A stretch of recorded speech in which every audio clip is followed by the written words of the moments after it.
اوس غږ ما دې ورور ودرو ستا کلمانې کې ښه دلته چې ما ویزا مې ورکړې وه دلته چې څه ګاډی راغی دلته چې راتاو شو داسې دلته ګاډي کار شو دا موډ ډېر تانګ و دا موډ ډېر تانګ و صحیح ده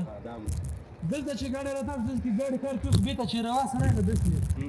دې بار کار نه والو په کار ته د کومې بار کار نه دې ستا نه دا و چې وکړه مخکې دا داسې کولو شي لاندې دلته چې کولو چې دا هلته چې ګاډي بېخ ولګي دلته ښکته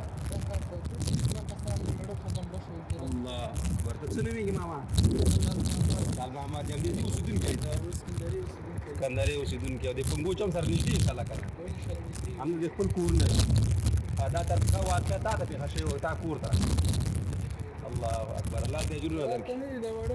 الله دې اجرونه دې بوټو کې دی لاندې بوټو کې ښکاري اکرم جان دې ماما خبرې دې واورېدې انشاءالله دا دغسې تاریخي ځای دی دغه سیلانیان راځي او پکار دی چې دغسې واقعاتو نه خبر شي او د دې ځایي خلکو نه پوښتنې وکړي په دې غرونو کې الله جلاله ووایي چې وخت راشي چې دا عجیبه طبیعت دی دلته خو د دې طبیعت سره په ځینې وخت کې پکې دغسې ډارونکې پېښې کېږي د هغې د جملې نه موږ ورته شهیدان یو د دې ماما او الله دې ده ته ډېر اجرونه ورکړي سوال دی کې د لمر سبق راول چې هغه بل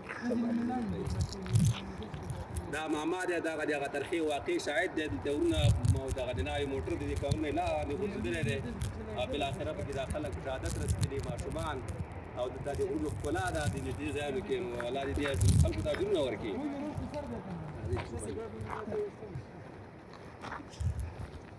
بس دا موډ زه راکړم چې دا موډ یو لږ تنګ وښه استاده موټر خو به بیا لاندې ولیدو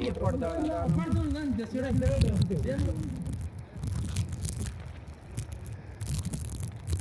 بیا موږ هلته کاپ کاپ یې کېدو ماتې بیا